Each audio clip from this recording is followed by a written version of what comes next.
Ang ganda ng bundok ko. Hayaan natin sila mag-overtake. Naku po, ito na naman tayo sa hindi ko talaga nakakita ng mga ganun. Para ako mahihimatay sa init. Ito pa. Ang ginaw talaga. Puro akayat. Malapit na tayo.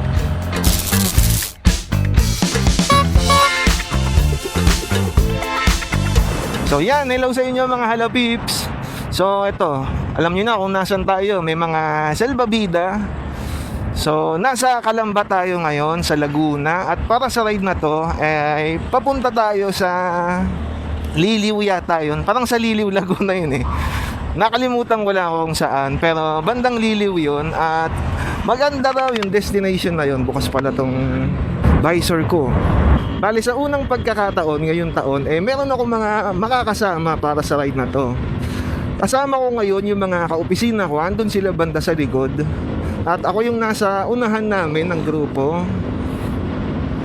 At medyo matagal-tagal tong pinlano tong ride na to. Kasi yung iba kasi hindi available sa oras na yon, o kaya nalalayuan sa lugar na yon.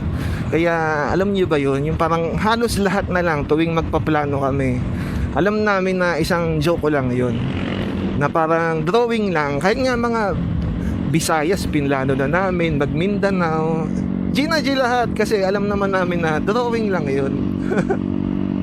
Pero ito, ngayon nagkatotoo siya.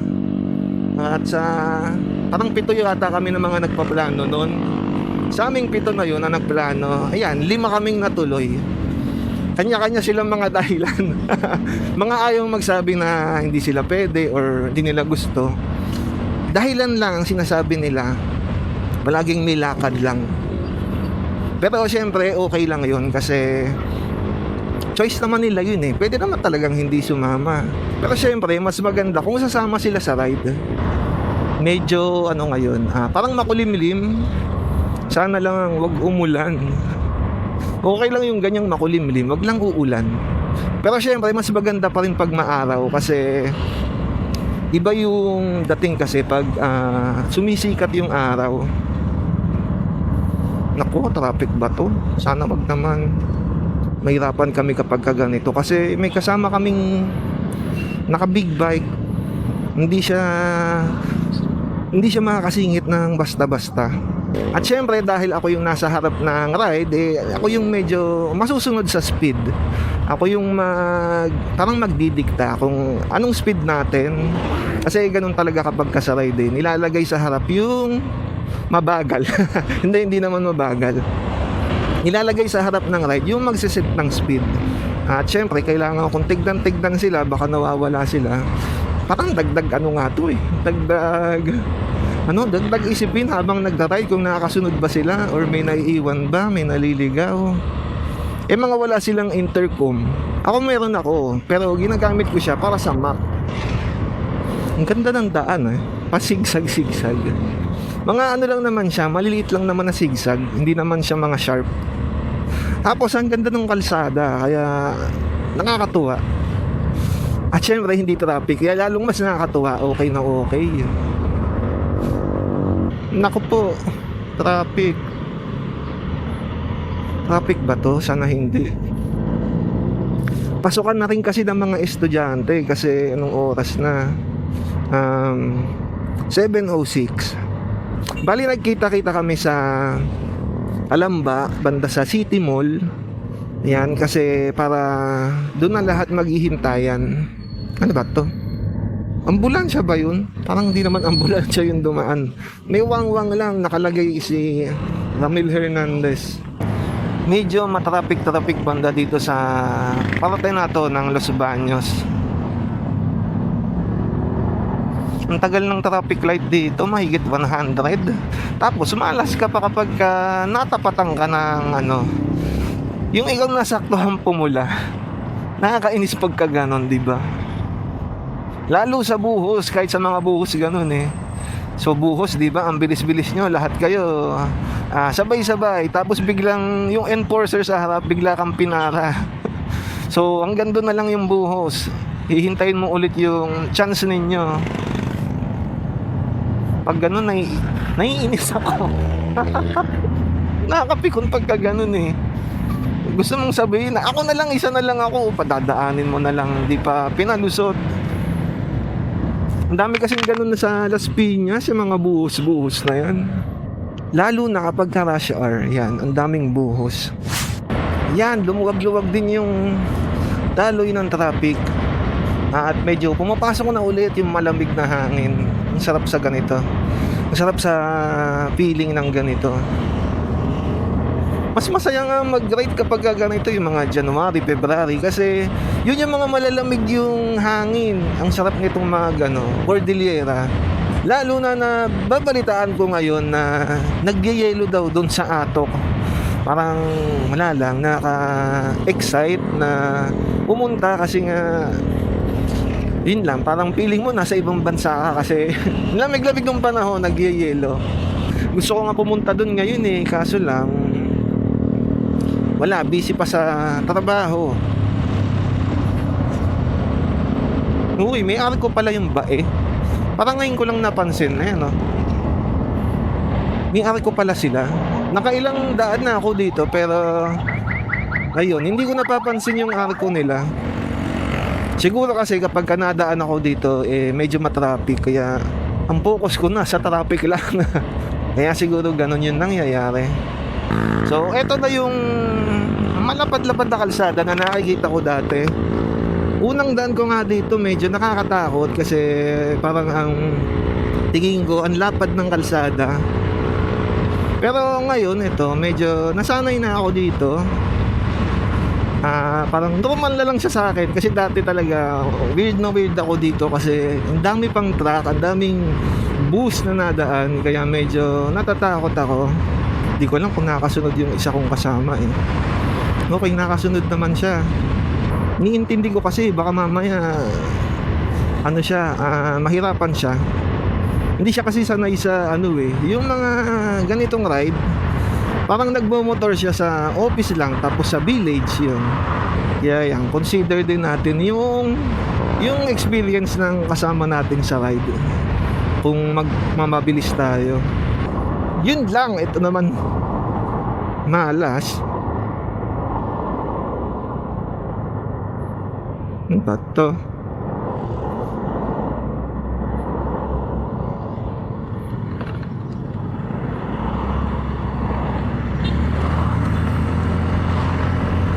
Okay, nakasunod naman siya. Pero lipat na tayo dito sa kabilang kalsada kasi ito asfalto na to. Ang ganda ng bundok oh. Ang ganda ng view. Nakakatuwa. Gusto kong huminto kaso lang wala, baka ayaw nila kasi mga taga Laguna yung kasama ko. Kaya parang normal na to sa kanila. Nako, parang naambon yata. Naambon nga. Hindi ko alam kung hamog to eh. Eto, Victoria, Laguna na tayo. So, nandito yung mga itik-itik ganon.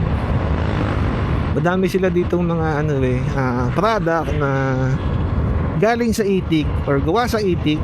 Tama ba? O itik yung gamit talaga nila. Tulad nung mga salted eggs.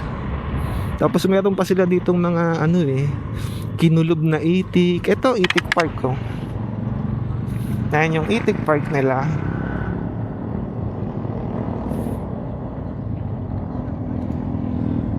Oo, parang maganda yung daan dito ha. May kurba. Okay, wala na pala. Parang yun na yun. Kasi nung chinek ko sa map may mga kurbada eh. Pero yun na yun. Akala ko makurba dito. Kaya nga dito kami dumaan. Hindi ko talaga alam kung hamog ba to o ano ba yun? Ulan? Nagugutom na ako. Pero kasi nag-usap kami na doon kami kakain sa pupuntahan. Kaya eto, kahit gusto ko nang kumain may kasama ako wala akong magagawa. Ang ganda. Ito ang ganda na ng ng daan. Tsaka may bundok na Kaya ayan, medyo gumaganda na yung mga nakikita ngayon. Siyempre maganda rin yung kalsada. Siyempre takbong chill lang tayo ngayon dito sa daan na to kahit na maluwag kasi hindi naman tayo nagkakarerahan. Ito ko na naman yung Hindi yan.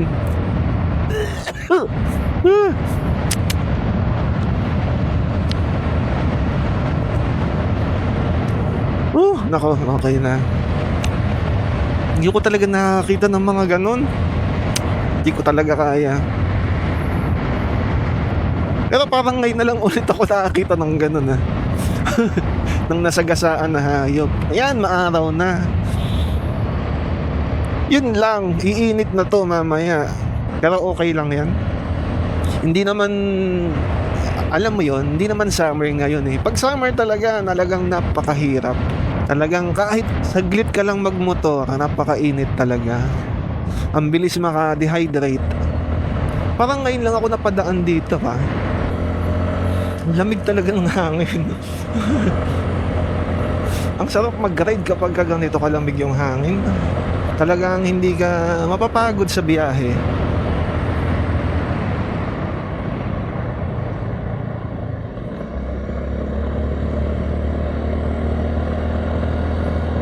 Nakakatuwa yun Nakakatuwa yung pag cornering.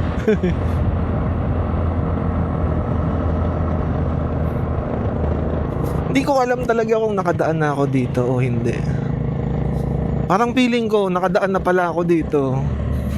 Yung may mga zigzag, liliw, or iba ba yun? Nagkaralan? Hindi nagkaralan Pag nakita ko yung signage ng liliw, ayan, matatandaan ko na to. Ang ganda. Kaso may lubak. Yun lang. Nasira yung yung momentum. Ang ganda. Parang napadaan na ako dito. Sorry. Kala ko first time ko lang dito Parang hindi pala. Paunahin natin siya. Hindi ko makita yung kasama ko.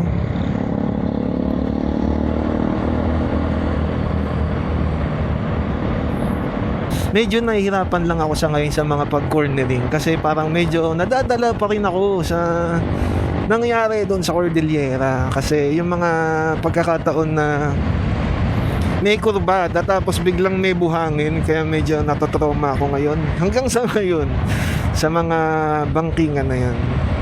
Mga normal na bangkingan lang naman yon. Hindi yun yung katulad ng mga napapanood nyo sa video sa Marilake, yung mga lumalabas pa tuhod tapos may kamay pa na humahawak sa kalsada. Chill lang na bangking. Hayaan natin sila mag-overtake. Yung iba, napansin ko kapag ka ino-overtaken, o-overtaken ka rin nila. Hindi ko alam kung bakit. Parang may ba yun? May pride ba? Pride ba yun? Parang nasisira yung pride nila or naapakan yung pride nila kapag na-overtaken sila. Hindi ko sure kung bakit sila ganon. Sa akin kasi kapag o-overtaken ako, di okay overtake ka. Tatakbo ako na gusto kong takbo, yung feeling ko safe na takbo. Yun yung gagawin ko.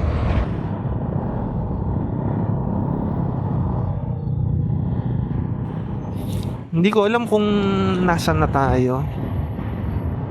Nag-Carlan na yata tayo. Parang nasa nag-Carlan na tayo. Ayan nga, nag-Carlan nga. Hanap ako ng address na mababasa ko kung nasaang bayan na tayo. Wala akong makita. Medyo bumabagal lang talaga ang biyahe kapag napapadaan ka sa mga bayan or sentro ng bayan. Kasi busy, di ba? Madaming mga tindahan, mga negosyo. Doon nagkakaroon ng bagal. Okay lang naman, hindi naman ganun ka-traffic talaga.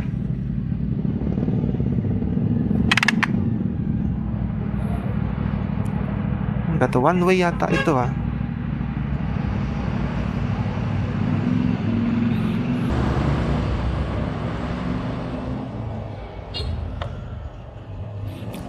Ang weird nung lakad nung aso. Ano kaya meron sa kanya? Parang ang weird. Para siyang merong itinatago. Oh, damig ng hangin. Nakakatawa tong mga daan dito. Oh, ito pa. Parang kakaiba mga aso nila dito. Wala lang kasi parang hindi ko alam, parang weird yung dalawang asong nakita ko. Magkasunod pa sila. Wala lang, napansin ko lang kasi parang ang weird nung dalawang asong nakita ko. Yung isa kakaiba maglakad, tapos yung isa naman sa kalsada dumadaan, parang hinihila niya yung sasakyan sa likod niya. Wala lang, napansin ko lang. Yun lang, na-stop na kami dito sa likod nitong tricycle. Meron kasing solid yellow lane. Pero pwede naman akong dumaan dyan. Pero syempre, isasara ko muna tong camera. Hindi natin yung gagawin. Magiging tayo ngayon, law-abiding citizen. Ayan na, wala na.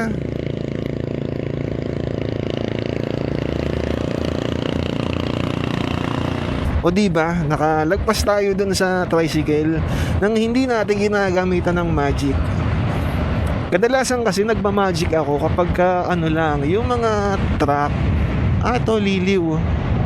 Nagmamagic lang ako kapag truck yung nasa harap or sasakyan na malaki tapos mabagal. Doon lang ako na pipilitan na gumamit ng magic. Ito nga, liliw. Yun nga, nadaanan ko na nga to.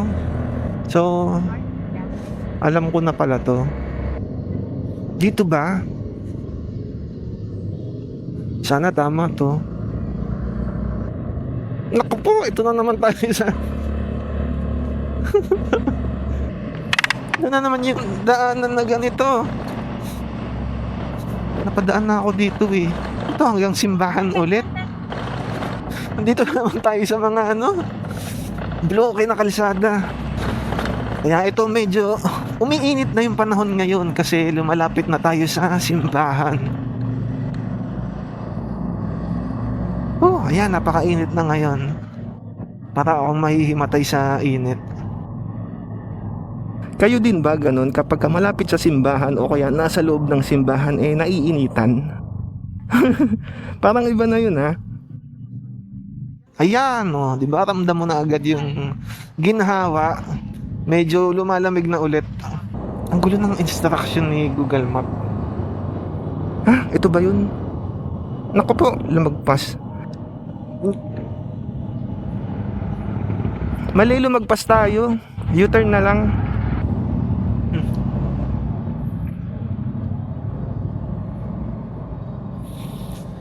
Yan. Kamali pa tayo kasi ang haba ng pangalan ng mga binabanggit ni Google Map. Parang turn left to blah blah blah blah blah blah street. Tapos may kasunod ulit siyang babanggitin. Kaya nagpapatong-patong.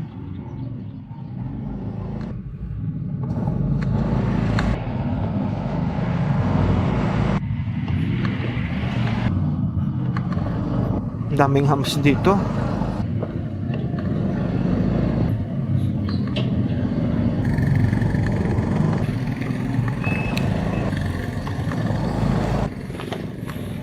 O diba, ang daming mga humps. Only humps dito. Pero okay lang naman yung humps kasi para mapabagal yung mga motorista. Ang problema lang, wala silang kulay. Mahirap kasi kapag walang kulay yung humps. Hindi makita, lalo na kapag hindi ka taga dito. Bukas pala to. Pag hindi ka taga dito, magugulat ka sa humps. Yan, naakyat tayo kasi medyo nagkakaroon na ng yung parang bingi sa tenga, parang may hindi ko alam tawag dun eh. Yung kailangan mo nang lumagok para luminaw yung pandinig mo. Dun ko kasi nalalaman kapag naakyat eh. Pag medyo para ka nang nabibingi. Ang lamig. Ano ba yan?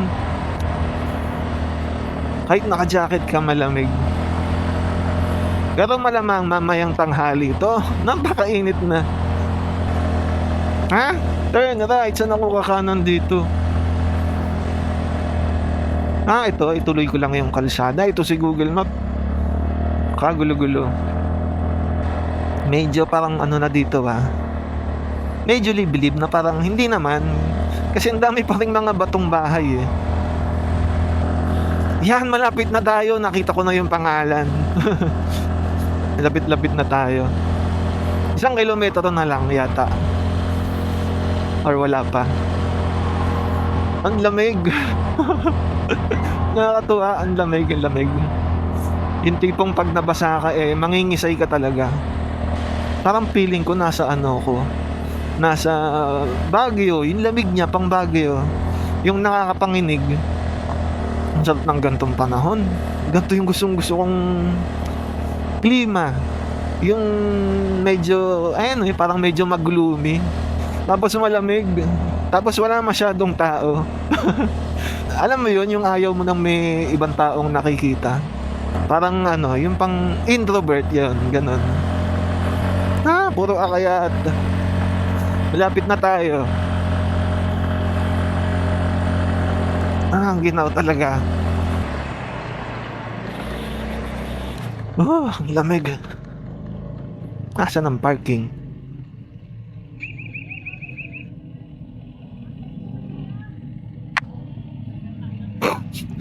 Ang aga yata namin. Sarado. Alas 10? Yung restaurant, alas 10. Nag-pista. Oo. Yung restaurant. Pero yung farm, bukas na dapat. Anday. Oo nga, na 7 Akaso nasaan? Nakapoy ka sa ride? Nakapoy ka sa ride? Sobra. Doon ra sa Kalamba? Dool. Dool ra sa Kalamba? So yan, minalas tayo dito. Sarado. Dapat dito kami papunta sa A4J Brenas Farm. Kaso lang, sarado.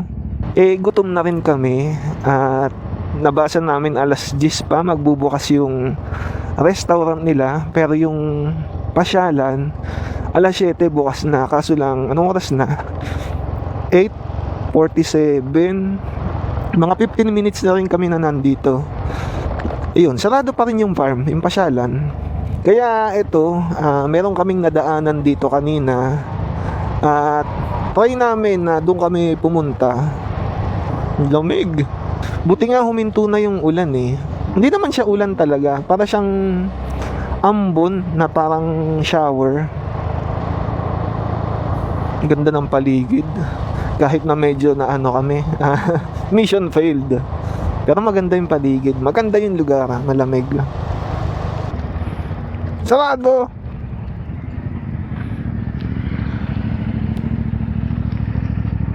Dito ko nabasa yun dito. Dito daw. Mali pala. Mali. Ito pala yung daan.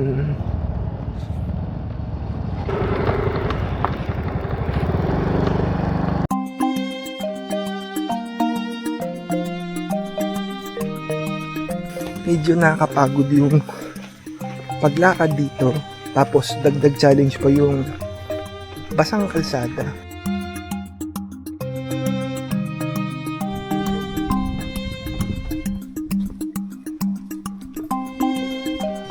Stress-free zone.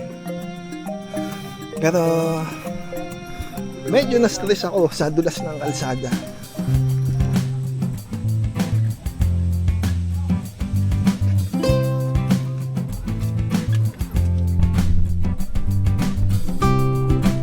Ito ang Esmeris Farm, isang nature-oriented destination dito sa Liliw, Laguna.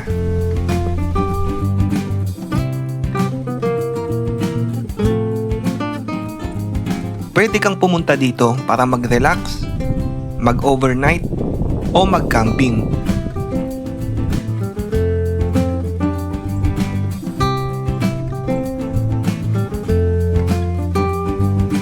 Tahimik yung lugar at napapalibutan ng mga damo, halaman at mga puno ng buko. Pero buti na lang wala akong nakikitang mga bunga, kaya safe tayo.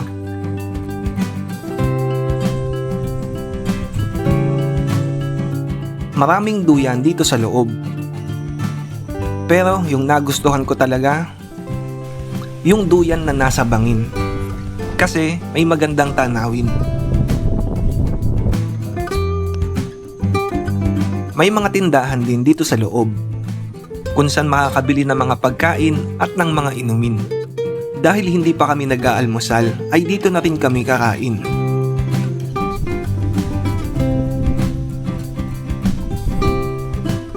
Para sa akin, kahit hindi ito yung original na plano, maayos pa rin yung kinalabasan ng ride. Nakuha pa rin namin yung nature stop na hinahanap namin. Ayan mga halapips, maraming salamat sa pagnood ng video na to at sana ay nagustuhan ninyo. Pa-like and subscribe na lang at pwede kayong mag-iwan ng comment. Muli, maraming salamat mga halapips at hanggang sa susunod na ride. Bye-bye!